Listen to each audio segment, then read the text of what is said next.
If you love yourself, you know how to love someone else. Welcome to Love Letters to Joy, a series exploring our guests' personal relationship with joy through intimate, one-on-one conversations. Join us as we delve into thought-provoking themes essential for a joyful life, inspiring you to cultivate a joy mindset through self-reflection, shifts in perspectives, and healthier habits. I'm your host, Zoe Smiles. Our guest today is Munn Singh, and our theme is kindness. Munn Singh is a multi-faceted creative spirit. He's an artist, filmmaker, photographer, and music producer. Munn captures moments and crafts stories that resonate deeply with others, and his artistic journey is a symphony of visuals and melodies. Munn's acting roles and compositions have been featured in multiple short films and commercials since 2015. Music holds a special place in his heart, and he's currently working on his first EP. Hi, Zoe. Hi, Munn. I'm so happy you're here to talk about this topic. It's the biggest and most important aspect of joy for me, and I love that you chose it. I'd love to ask you what kindness means to you. What kindness means to me is being the most noble and most yourself, not just to you, but exerted outwards. Because the first thing that I thought of was when my mentors would say, nice guys finish last, and there's a difference between being nice and being kind. And yeah, I know, huh? Normally people would just stop at the nice guys finish last part.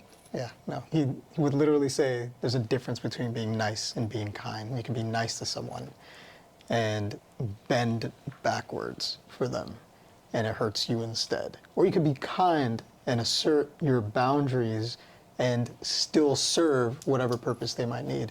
And sometimes it helps them in the long run even more. That's beautiful. I love that. I actually resonate a lot with what you said because I think being kind is so important. Yeah. I also was extremely nice, and I still am, but I had to figure out that nice needs to mean something a little different. Yeah. And that bending over backward really gets to the heart of it. You can show up in relationships, whether they're personal relationships or just relationships with strangers, and be a good person without giving up what's important to you. Yeah. How did you come across being able to nurture that in your life, this difference between nice and kind? From people pleasing, a lot, to the point where I mean, being raised Indian, so my parents were very like, oh, you welcome the guest into your home as if they're your own family member, and you just say yes to your elders, and even if the request is odd, or it's just all this just bowing down to things that eventually, I never resonated with it when I was younger, and then eventually I just stopped. I hated it. The disdain, I started to wear my emotions on my face. So when my parents would be like, Munn, can you do this? And I'd be like, yeah, I can do that. And they're like, what's with the face? I'm like, this is my face. This is how I look when I'm doing this thing. And then I would do the thing, but I hated it until I was like, hey, let's figure out a different way to do it. But it took a long time. What does a long time look like? Like 3 decades. 3 decades, okay. My voice cracked on it, like 3 decades. Yeah, like 3 decades.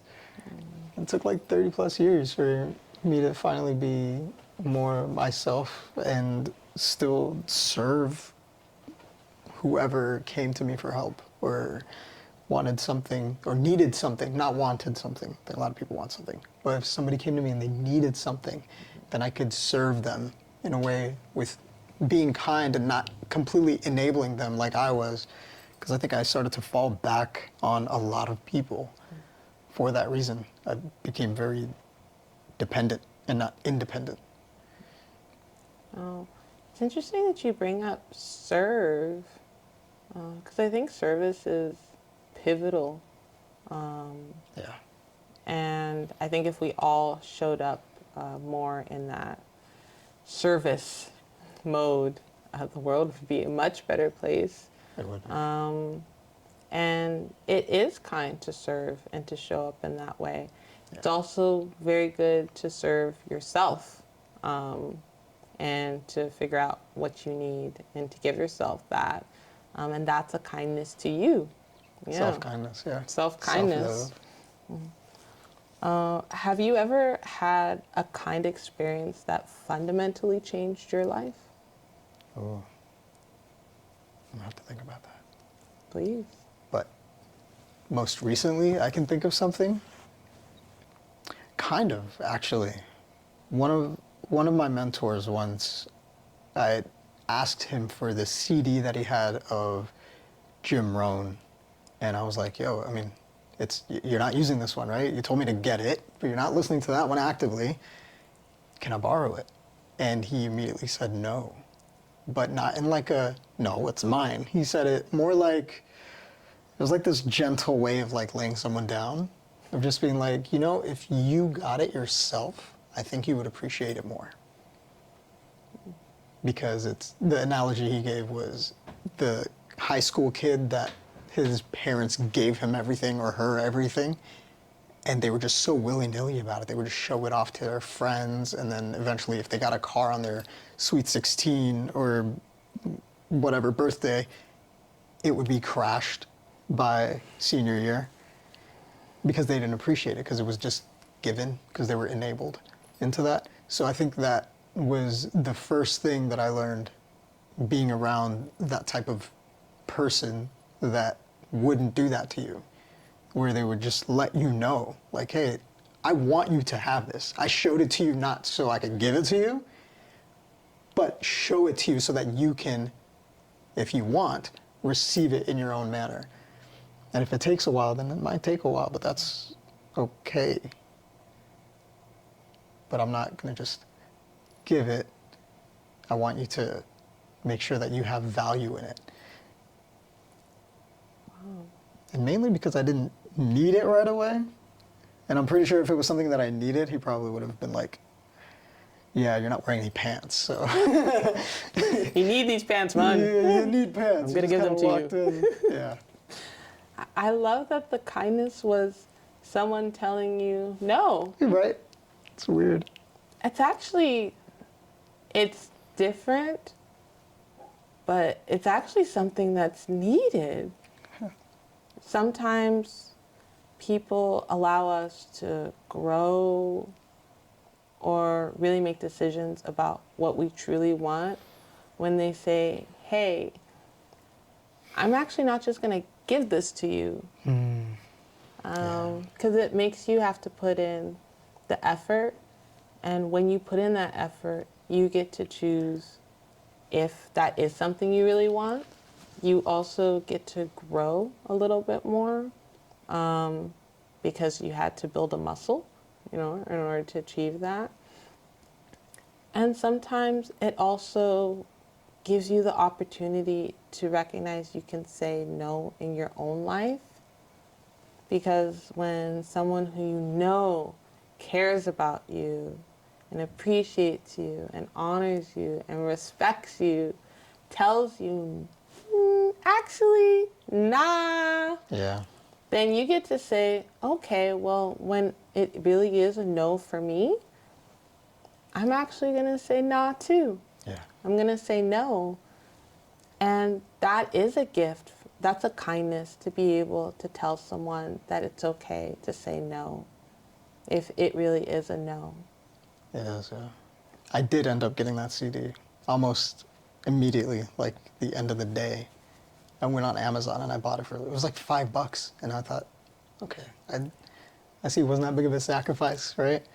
Because on the flip side of that coin, I've been in that situation that fundamentally changed me. And then I've been on the situation of when I needed something for my livelihood, for work, and my best friend has just been like, I have this, expensive gear I'm not using.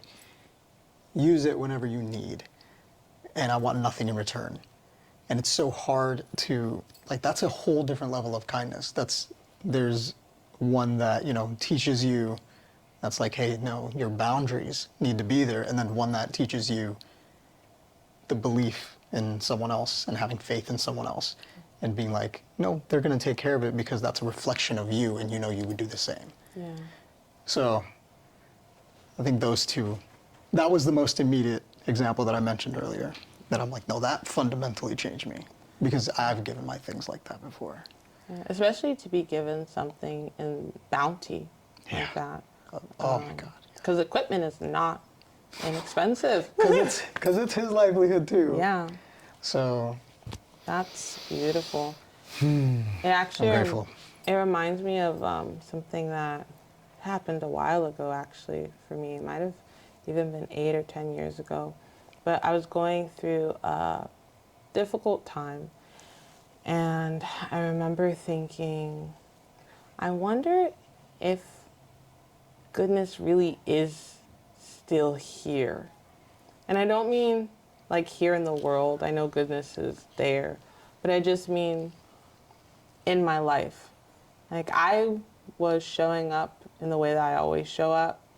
I just wasn't seeing it in the fullness that I would expect outside of myself.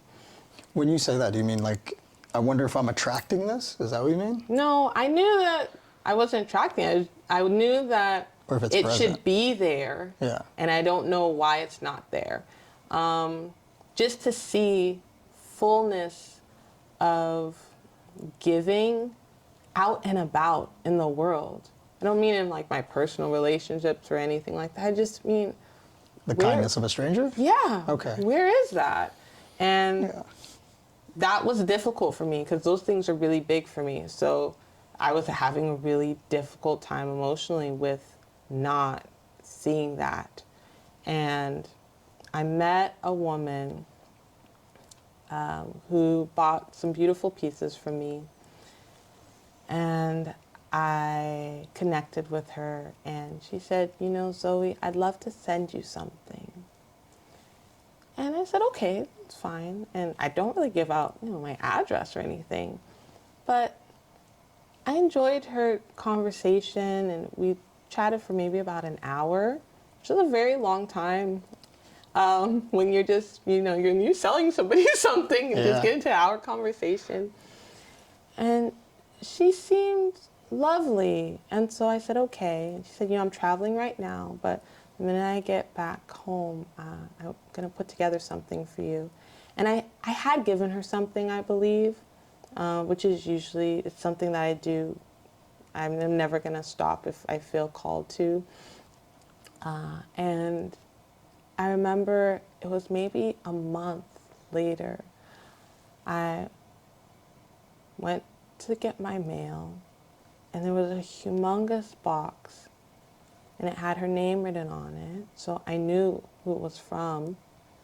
I said, what in the world could she have sent me to Something massive. this humongous box? It's a new fridge. Really? It was like humongous. Wait, was that big? It was big. It was big. And I brought it upstairs, and I opened it up, and I think there were 40 or 50 different items in there from her own collection, which I hadn't even known because she didn't talk about it. And she has a beauty and bath and body care line. Okay. And it's all healing things for your body.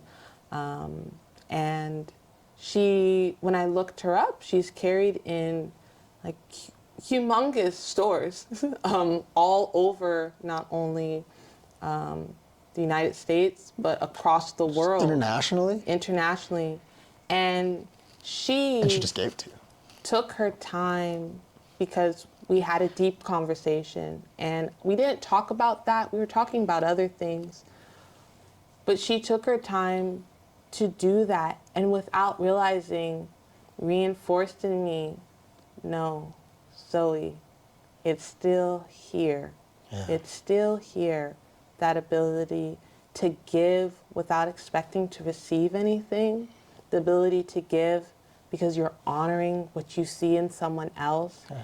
and you just want to tell them, hey, I see you, and I am offering this kindness just because you are you. And I wrote her a letter, a thank you letter. I think there were tears on that letter because I cried when I wrote it. But it's something when I tend not to see the kindness that I really value so much, which I see it, I do see it, but again, in the bountiful way. Yeah. I always go back to that memory and I say, no, Zoe, it's still here. There are people out in the world experiencing this, and you'll see it when, it's in front of you. And that is why I also honor all the small kindnesses that I see, because of course those are just as important. But yeah, that was a big thing. And so just like you were saying, your friend saying, hey, I understand that you need this right now. So I'm going to... There's no question. Yeah, no question, no deep request, no bowing. Just someone saying, hey, I hear you. Here, this is yours. This is your gift. Yeah. And that kindness is so important because there are times in life where it's necessary for us to show up in bigger ways for others. Yeah. And when we do that, it's nice for us not to make it into a big thing. She didn't tell me, oh, I own this humongous company, and this is who I am, and these are my credentials, and I'm going to send you these things. And no, she just said, hey, I'm traveling right now, but when I get back home, I want to send you something. And that's beautiful. Yeah. It's beautiful that I was able to receive that from a stranger. It's beautiful that you're able to receive that kind of kindness from a friend. And I just want to highlight how important it is for all of us when we're called to show up for others in big ways and small ways. Yeah. And to know that it's important, and it's something that someone, as I said, that happened to me 10 years ago. And then I can go back to that whenever I need, Did you used to give out free things before then? Oh, because yeah. I've seen you do that. I've seen you just like willy-nilly, you talk to somebody, they're touched, you're touched, and you're like, keep that. And you'll just like glance at their, whatever they're trying on, and you're like, that's yours now. That called to you. And it's like, nah, you gave it to them, but you met your perfect reflection when you asked for it. That was dope. Yeah, and I think that's probably why it touched me so much, because I do that all the time. Yeah. And That's such a great reflection it of was me. almost like, okay, the 50 times that I've done that, you just received it all in one instance right back. A giant package. Yeah. She's like, here's all my lines. Here you go. Yeah. But I've always done it. It's something that I actually, it's something I got from my mom when I originally started my business when I was 15. She used to come and sell with me, obviously, because I am underage, and she doesn't just send me out there. 15-year-old vendor. So she drives me everywhere. We do all the equipment and stuff, and it was actually very difficult for her because of her physical circumstances. Yeah. But she would always show up and prepare herself for that day when we're going to do something. And there would be times where we would have people come. And when I say people, a single mother with 5 kids, or a gentleman who's in school, and someone living in their car, just people. It doesn't matter who necessarily, what they look like, what age they are. Just different circumstances of different difficulty. circumstances. Yeah. And I would watch her talk to them, and then watch them fall in love with certain things, and me recognizing they aren't going to be able to receive that, even though it's something that they actually don't necessarily need, but need. Yeah. There are times when we need more than just food and shelter. There are times when we need to know, hey, I'm a human being and I'm here and I'm valued. And if I see something that's beautiful, I should be able to participate in that. And so there would be times where I would watch her pick something up off the table, bag it up, and put it in someone's hand and just say, this is for you. And that was it. There's no conversation, no anything. And people are like, oh, wait, are you sure? Are you? And she said, it's already yours. That was actually yours, because we make things. And I knew when I was making this that it was for someone special. Oh. And the someone special just came. So you can't leave without it. Yeah. And as I got older, I used to hear stories about my great-great-grandmother, who actually... Great-grandmother. Great-great-grandmother. My great-great-grandfather, one of them, owned a store in Guyana. And it was, back then, you know, if you have the shop with the food, you're really the only shop with the food. There's no grocery stores all along the street. And my great-great-grandmother, or my great-grandmother, she used to just give bags of rice or potatoes or meat, because we also had a butcher shop. Like those big bags of rice? Mm-hmm. When a family would come in and she'd say, my husband's not here right now. I know you're going through a difficult time right now. You and your family deserve to eat. I understand you only came in here for, like, you know, this, but you can't sustain yourself on this. Just, you know, it's okay, don't worry about it, just take this. And there was a contention between them with her doing that. But I know that somewhere along the line in our family, that has been something that runs through.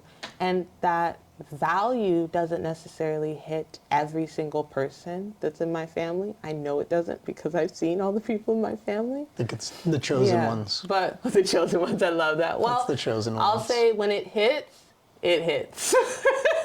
And it's not something that you release, and it's not to be contained. Mm-hmm. And I think it's something everyone has the capacity to do.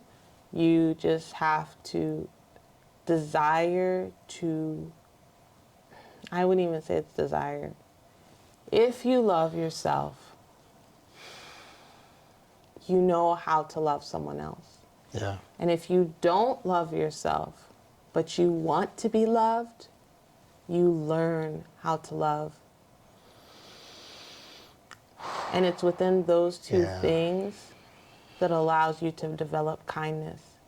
Because if I'm hungry, I know I want to eat.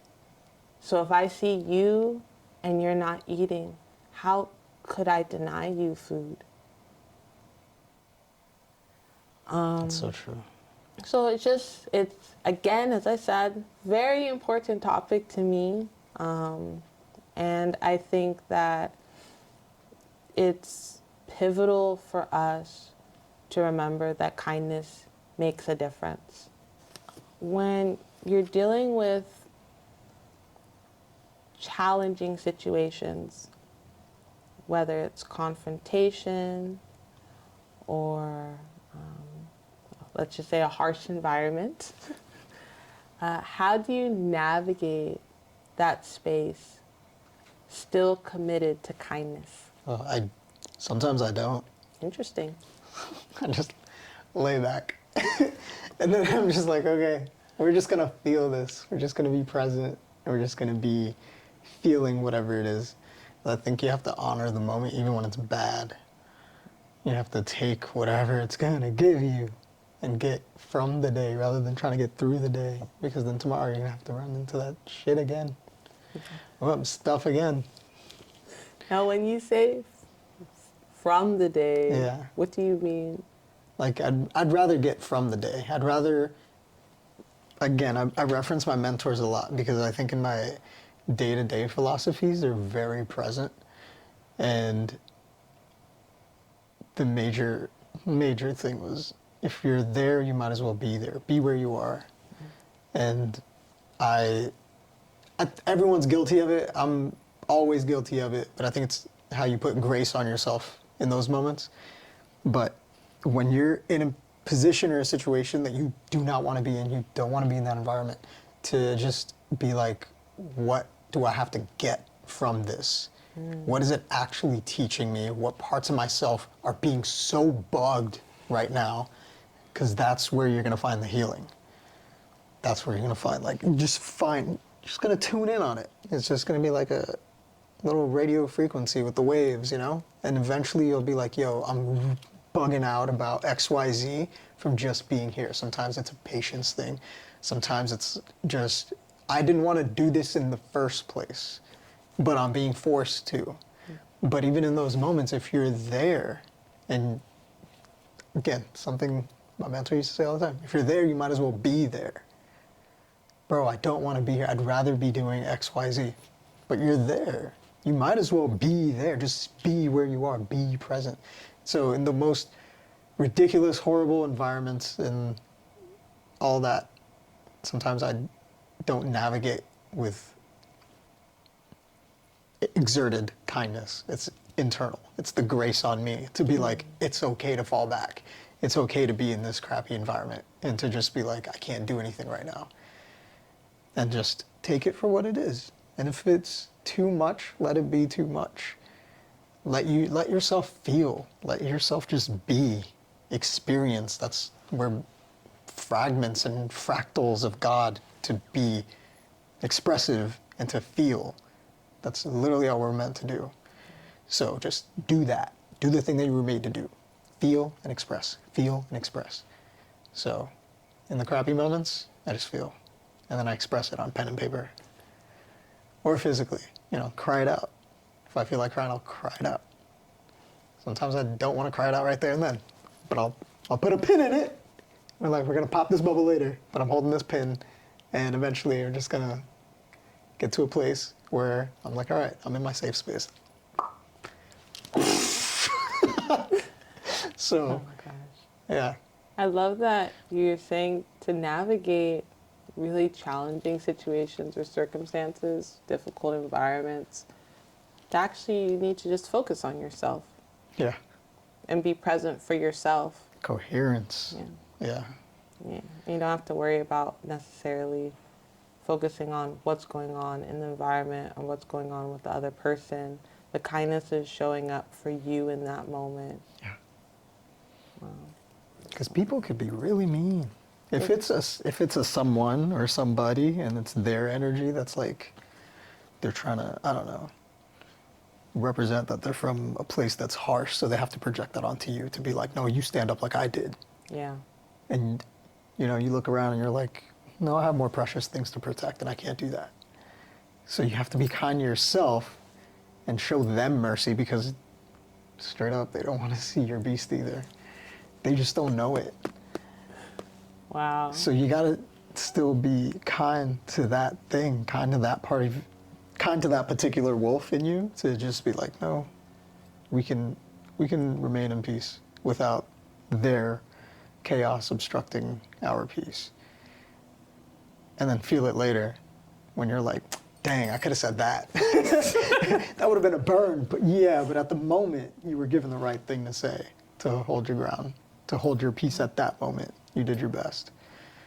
I love that so much, actually, because I tend to navigate difficult situations in the way that you described. Yeah. And sometimes I think, because I am very witty and I'm very quick. Yeah, same. So yes, I know you are very witty and quick as well.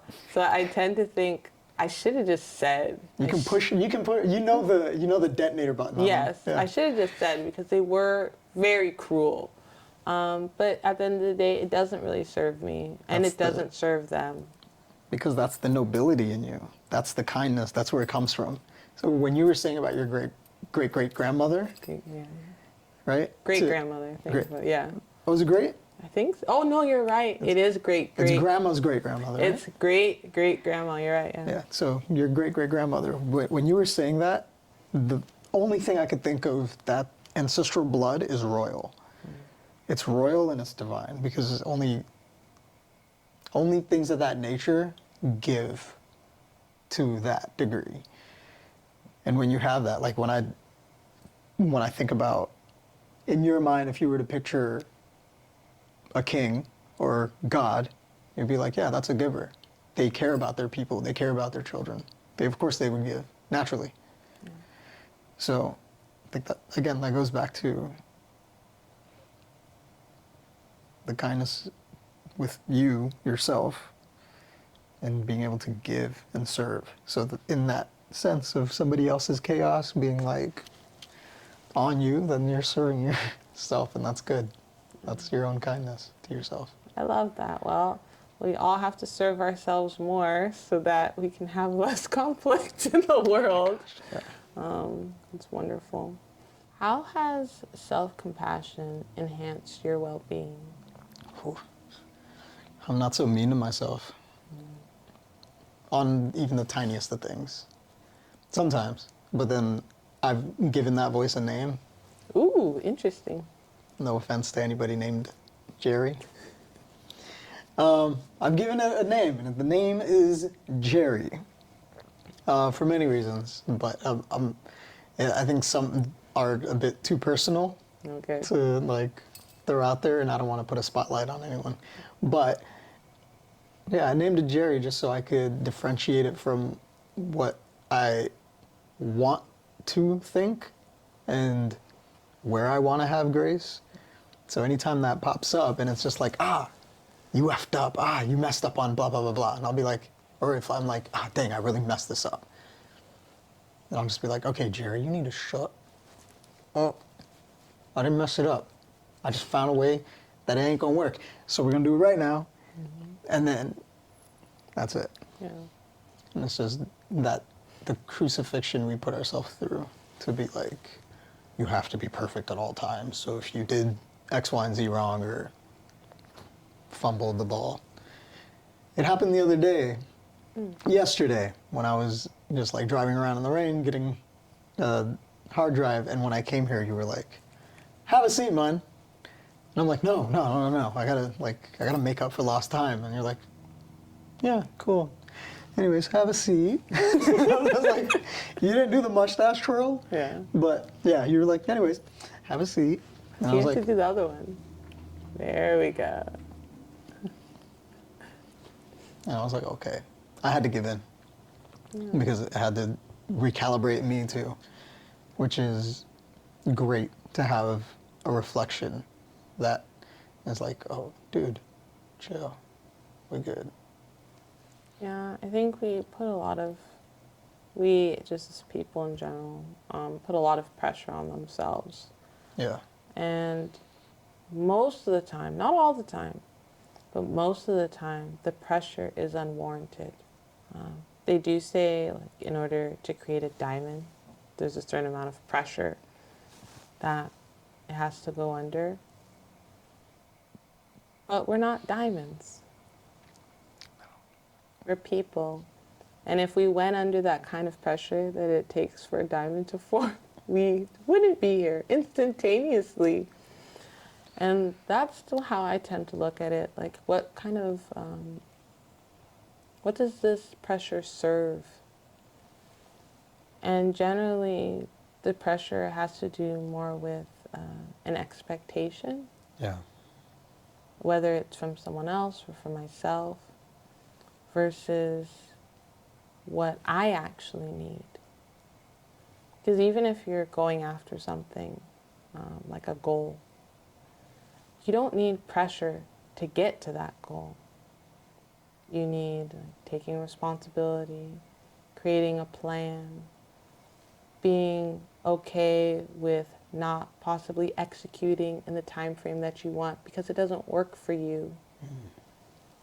Surrounding yourself with people who honor you and respect you so that you can put yourself in the right headspace. But it doesn't need you to say that you messed up. No. It can let you know, hey, you need to shift, adjust, adapt. But telling yourself you messed up doesn't do anything. No. Telling yourself, okay, let's do one better next time. I know that in this moment, you showed up in the way that you can.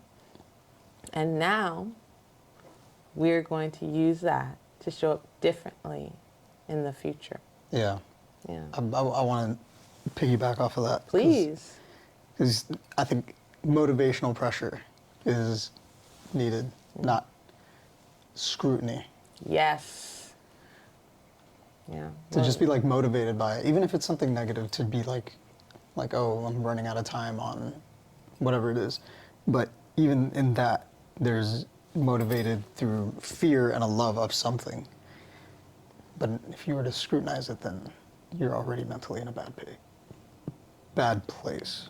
Yeah, I agree with that. Definitely motivating oneself is important. Yeah. Scrutinizing oneself doesn't help at all. You're picking yourself apart. Now you're a whole bunch of different pieces. Yeah. Versus motivating, you're actually uplifting yourself, moving yourself up in a way. So I totally agree with that. And I think it's very compassionate to yourself to motivate yourself. But And to be okay with the failure. yeah, and to be okay with failure because you're with your going own to timing. fail. Yeah. Yeah. I think my biggest lesson since the end of last year to now, which is a reoccurring theme because that happens when when you need to learn this. You know what I mean? Yes, I do. You'll get that shower Yep. of the same lesson every day. So my self-compassion, to getting back to your question, but my self-compassion, what's taught me is the practice of trusting divine timing. That's a big one. Yeah. So being okay with that crappy environment and laying back and then just being like, hey, you're good, you're good, you're good, you're good. And when things work out, they will work out. Do you think kindness truly makes a difference? Yeah. I think you learn more from it. I think in my past relationships, if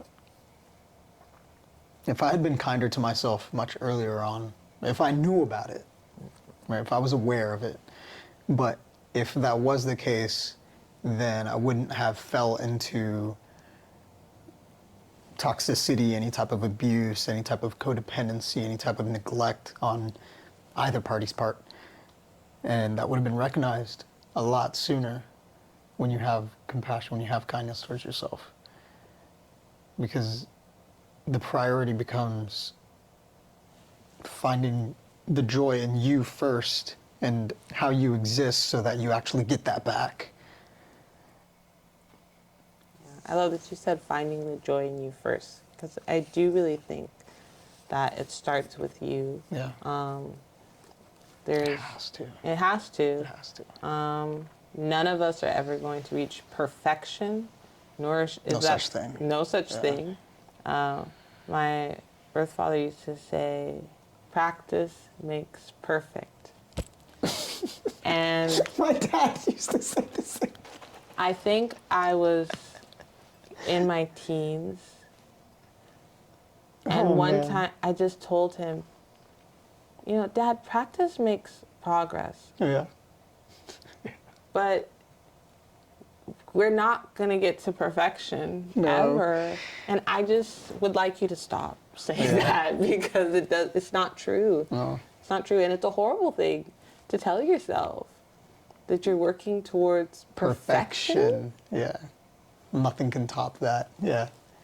Honestly, my mentors did the same. Like, they cured that little philosophical blunder that my dad used to say too, because he's a priest, a musician, and very disciplined in just his craft. Would tell me stories about how when him and his father were in London, he'd sit and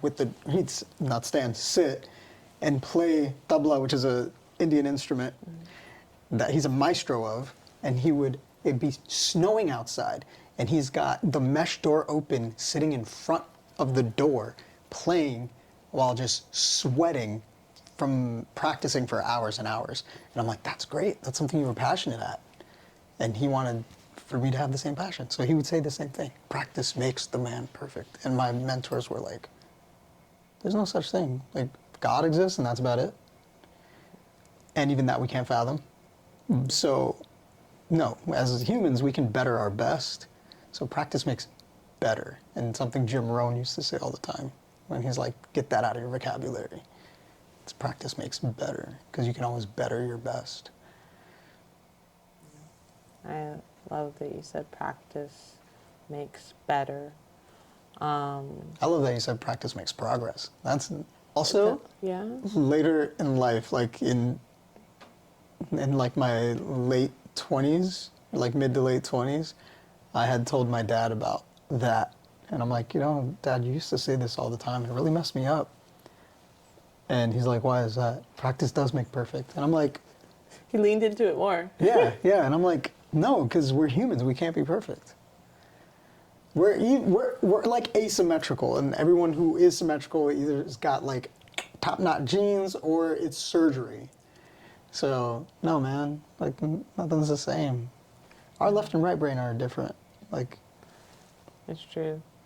What I actually took from the comment that my father used to make all the time, and I shifted it to this concept of progress, and it really helped me because I am someone that likes to grow. And there were two concepts I used to think of. One was a tree, which that's the concept of being a tree is very important to me. Just because trees have such deep roots. And if you don't cut them down, they will continue to grow and grow and grow. And there's no stop in that. And so it's this understanding that you will never touch the sky, but you will be magnificent at every stage of your growth. Because the tree can't get up there. No. But it's beautiful. And so that was one of the concepts. And the second one was that if I'm making progress, then I don't have to compare myself to anybody else. Because a lot of the times that we focus on perfection is because we see something that we think is perfect. Or we have an awareness of something that we think is perfect. We project the idea. And we're trying to move towards this thing that's outside of ourselves. And so I had to have a conversation with myself and say, Zoe, do you need to look outside of yourself for a bar of how far or how high you need to go? And if you don't, then that means all you have to do is say, have I made progress from 5 years ago to now? If the answer is yes, you're making progress because you're practicing certain things. If the answer is no, then you're not making progress because you're practicing certain things. Yeah. And now all of a sudden, I just have to say, okay, well, if I, as Zoe, want to be able to move towards something, let me just make an adjustment. But I don't have to ever look and say, well, so-and-so has this, or so-and-so is doing this. They don't really matter in this evaluation of where I am in my life. Yeah. The only thing that matters is myself. And that's a very compassionate thing to do, It robs you of joy if you do that, right? Yeah. Teddy Roosevelt used to say that. One of his most famous quotes is, "Comparison is the thief of joy." Yeah, it really is. Yeah. And sometimes it is hard to do because our society is founded on comparing yourself Yeah. to others, or instead of admiring, being jealous and coveting what someone else has achieved. And because that's in the foundation, it's hard to shake that foundation. Yeah. But you can if you decide to just really say, okay, I'm going to keep moving forward in my life, and it's my life, and nobody else in the whole scheme of things matters in regards to me progressing in my existence while I'm here. So I really think that that understanding of kindness and how kindness can influence you, and making sure that you're as kind to yourself as you want to be to others is really important. And yeah. I like that you said the tree thing, because you called me that before. We both cried, and I was like, I've felt that before, and it went back to the whole. It really circles back to kindness and comparison, because us being in our potential, our like most highest potential of everything, when we get compared to others, right? I was raised like, why can't you be like that kid? Why can't you be like so and so's kid? Be as disciplined as that. Mind you, I have ADHD. My parents did not believe in that thing. They didn't even believe that I was allergic to milk. It was like, it took a minute, but and you know, and it's also hereditary. It's besides the point. But the fact that Jim Rohn talks about when all other life forms reach for their highest potential except for humans, like a tree will dig its roots as deep as it possibly can. It will grow as big as it possibly can. It will produce as many branches as it possibly can, as many leaves as it possibly can, as much fruit as it possibly can. And it'll do that to its highest potential. But I doubt that a tree, when it doesn't do that, scrutinizes itself and like, dang man, you didn't do the thing you were here to do. And I think because we're given the dignity of choice by being human, that we we flip the script on ourselves, and instead in the crappy moments just again feel it. Should do that to 100% of that potential to feel it. So being a tree, can't reach perfection, can't reach the sky. But you can get pretty high, and the views is nice. Yes, definitely. It can get pretty high, and the views is nice. The I love views that. is nice. That might be a lyric in one of your songs. I like that. I like that. I like that too. I believe that kindness has a ripple effect, like a dropping of a pebble in a pond. And I'd love you to reflect on a specific instance where an act of kindness from you set off a chain of positivity. It was recent. Okay. Recent in the sense of like, you know, whenever,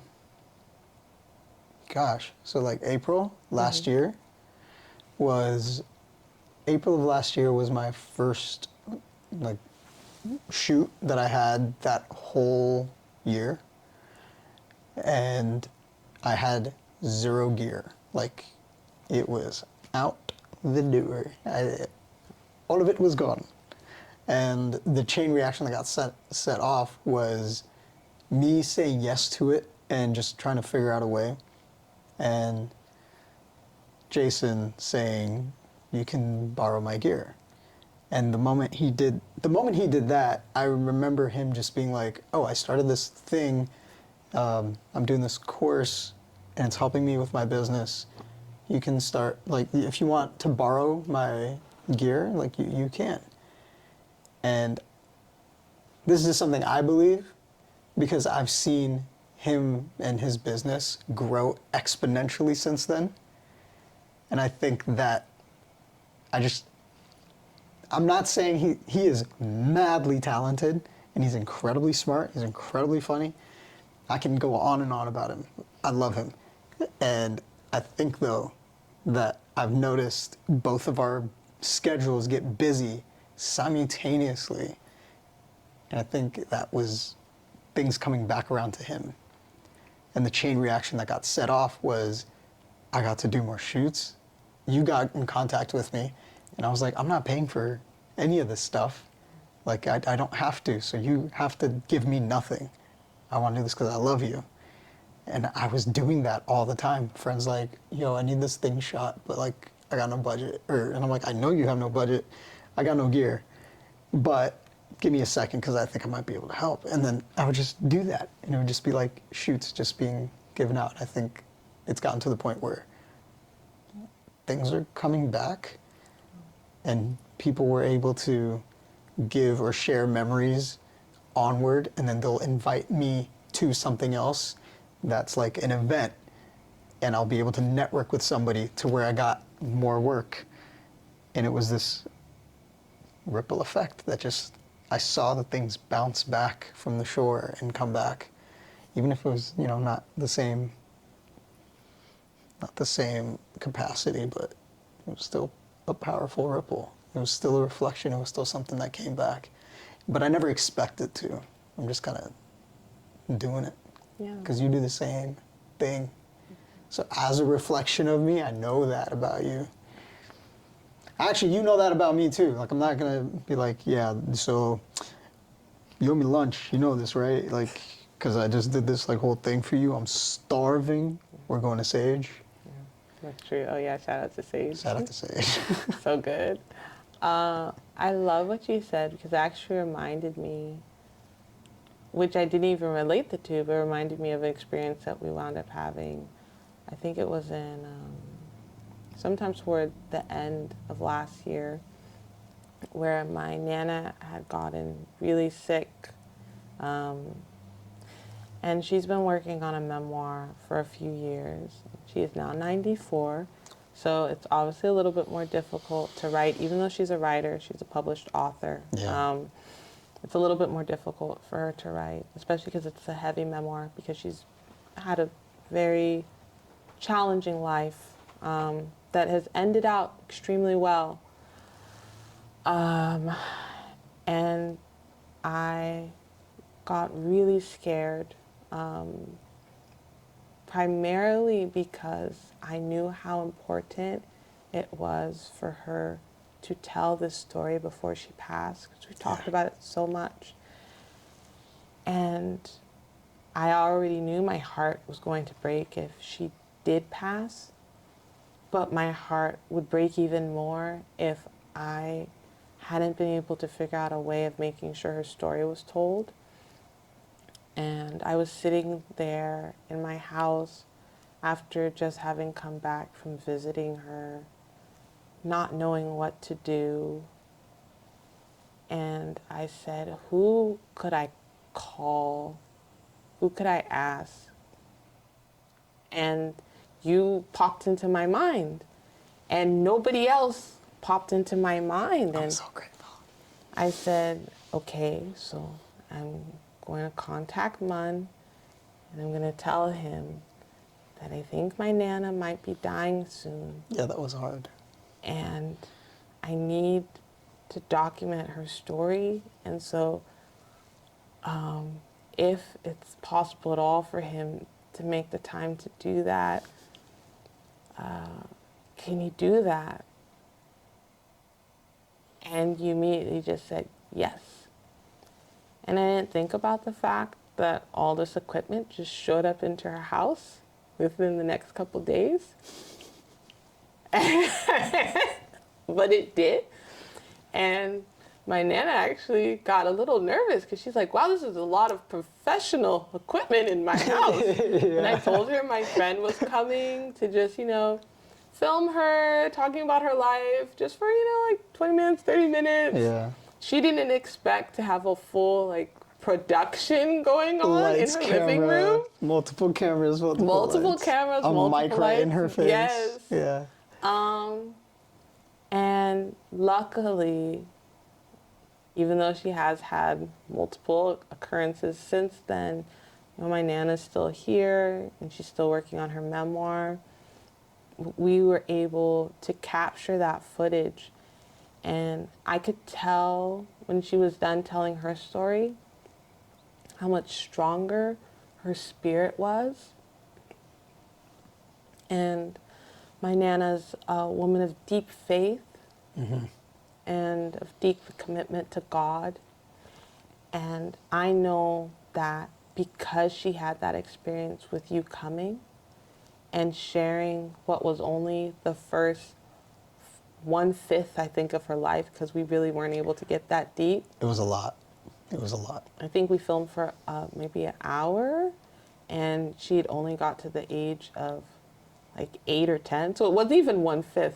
It's almost like basically 1/10 of her life. Yeah. And it was heavy stuff.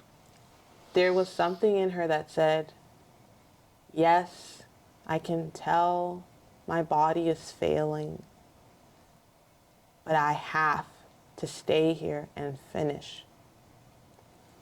And I don't believe that if you hadn't shown up and done that, my Nana would still be here. Don't say that. Oh my God. I don't believe it, because she was going, and there's a time in life that, of course, everyone's circumstances are different. Sometimes the body just fails. But there are times in life where the spirit can push you.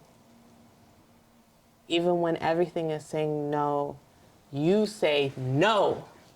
I'm tearing me up staying right here. now. Stop. And that yeah. experience made her say, no, Yeah. I'm staying here. And that's because of Jason. Yeah.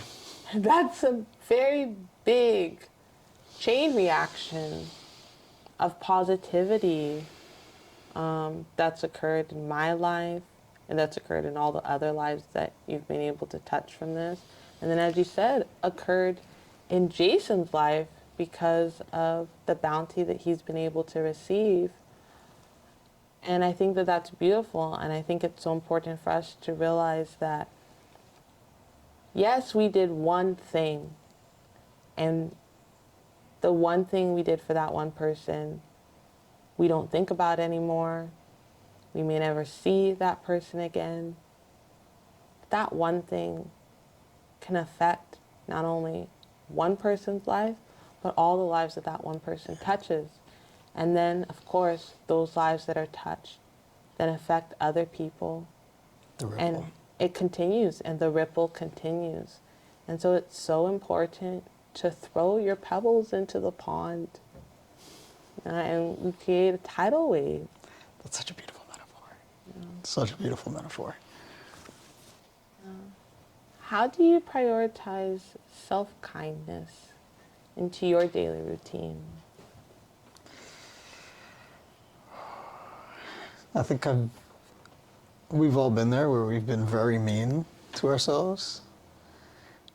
And now it's kind of become a bit of a second nature thing. A little bit. I forget sometimes. So maybe it's not second nature.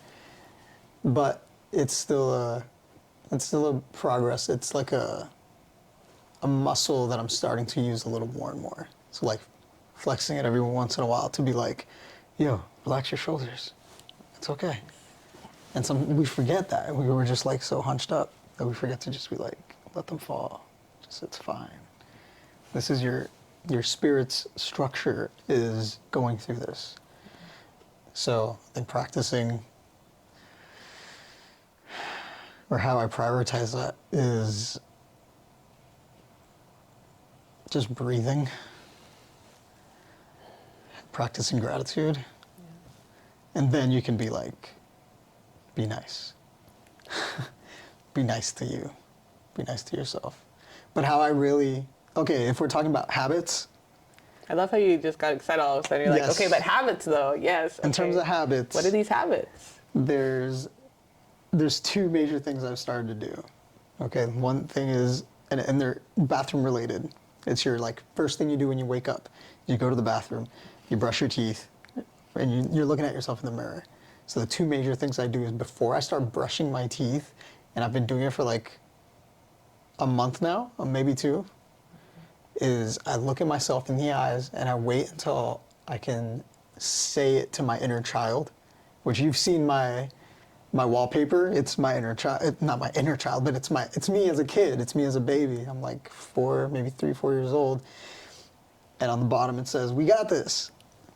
So I wait until I can see that image of myself in my eyes.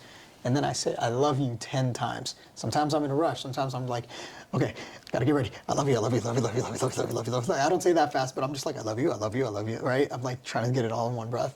But I do that now. So I'm just like standing there in my eyes. I'm like, okay, I love you, I love you, I love you. And you say it 10 times. And then you brush your teeth with whatever less dominant hand that you normally do. So mine is left, and I've been doing that to just be like, it's the most imperfect, weirdest feeling ever. It's like you picking up something for the first time. It's like you learning how to walk again. And to be like, I love you to yourself, and then do something that's just out of the ordinary. To be like, no, it's okay. This is going to be normal one day. It's going to be the new norm. The plus side, you become ambidextrous. But primarily, it's that the first thing you do is you wake up and you're programming yourself to be kind to whatever mistakes, it's subjective, but whatever mistakes that you might make throughout the day. And you're gonna fumble, you're not perfect, and you're learning. The video that Avalon said, it's called The Egg, it's by Kyrgyzstan. I hope I'm pronouncing that right. It's literally about the human experience and being the connectivity of being every single person in the world. And that's who we are spiritually. And I think we're just learning how to do that. Because again, we're fractals of the universe, we're fractals of creation, just experiencing. We don't know how to do the most perfect thing. We're just little tiny pieces being like, how do you walk through life? So of course we got spiritual toddler legs where they're just wonky, and some of us can't even hold their heads up, so you gotta, you know? The infant effort, you've ran into a baby soul when you're like talking to them and they can't hold their hand up. That's so and you're funny. just like, oh, you're new. Okay. You're a baby soul. And that's okay. And that's okay. It's just cute to see one of them. But it's also part of you, where you're just like, oh, you're a baby. But you got to recognize, like, that's you. But yeah, the habitual practice of prioritizing yourself is to recognize that inner child in you and just say it every day. So that's the one habit. What's the second one? And brushing with left hand.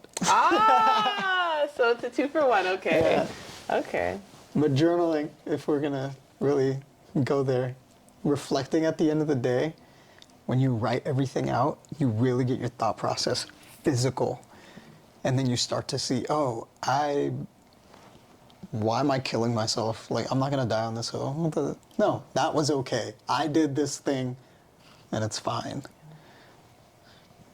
So the reflection, important. It's very important. Yeah. Definitely have to prioritize reflection. And it should actually, well, for me, it's a daily thing. I guess it doesn't have to be daily for everyone, but it should be consistent. Yeah. It should be consistent. What brings you joy in your life? Currently, it's connecting with the closest people in my life and practicing forgiveness with myself. Because that's the trusting divine timing, right? To be like, I'm not where I expected myself to be in many ways, but then just falling back and being like, all right, let's feel this, and it's okay. that forgiveness is definitely an act of kindness. Yeah. Yeah. So that's what's been bringing me joy. To be like, okay, because at the end of it, that dip is horrible. You know, the peaks are about as high as the valleys right now. But staying even keel is difficult. But if you just let yourself feel it, knowing knowing that you're gonna be, it's just an upswing because life comes in waves. Well, I think you being here on this earth is an act of kindness. I think you being here on this earth is an act of kindness to the world, to Louis especially. Well, I'm going to boomerang it back To and me. say that you being here is an act of kindness, and that we all can be here and demonstrate an act of kindness regularly, daily, through how we live and how we show up Yeah. for others and for ourselves. Yeah. And I'm so happy that you picked this topic, because you really know how to speak to the profound impact that kindness can have on the world. Thank you so much for being so here, sweet. Munn. Thanks for having me, Zoe. That was such a powerful conversation on the impact of kindness. I would love you to connect with Munn for digital media projects on Instagram at shotbymunn, or on his website at munnsing.com. That's the end of our show. I'm Zoe Smiles, and this is Love Letters to Joy. This week, if you'd like to write us a letter, check out other content, or shop our website, you can go to happygoodsunlimited.com, or you can follow us on Instagram at happygoodsunlimited. Thank you for listening, and until next time, I want you to remember to have fun out there. Yeah. Today's episode's executive producers are Zoe Smiles and Love Smiles. Production company, Love Your Sunshine Media. Directed by Munn Singh. Editing and assistant camera by Louis Wynn. Host, Zoe Smiles. Guest, Munn Singh. Makeup provided by Estelle Descade and Joanna Fev. Behind the scenes coverage provided by The Weekend Project. Motion graphics, Dang Vang. Theme song, written and produced by Heaven Shamba and Ben Hara. Special thanks to Jason Siegel, Ian Erskine, Courtney Acuna, You and Me Media, Dana Blair, Boba Chacha in Pasadena, Sunright Tea Studio in Pasadena, and you.